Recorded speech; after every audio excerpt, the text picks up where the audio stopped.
छु घर मासु लिएर। अब यो मासुलाई मजाले तेलमा तारेर खानुपर्छ। तपाईहरुलाई पनि दिन्छु एक चिज। अब मासु पकाउने, मासु, प्याज, यहाँ मसला।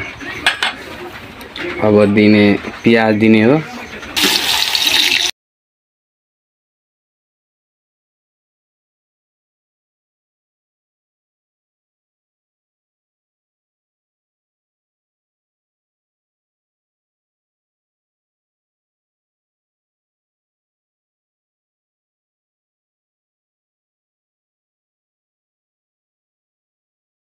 तातो मासु अब खानु पर्यो।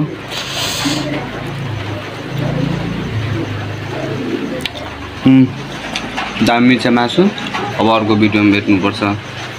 लाइक सब्स्क्राइब गरिदिनु सबजनाले। अनि अर्को भिडियो आउँछ र नयाँ न्यू। Bye bye. शेट ठोक दीजिए महाकाल का। ठोक दीजिए 5000 लौटे दिख जाना चाहिए। ये 4000 के लिए मैं यहाँ पे नहीं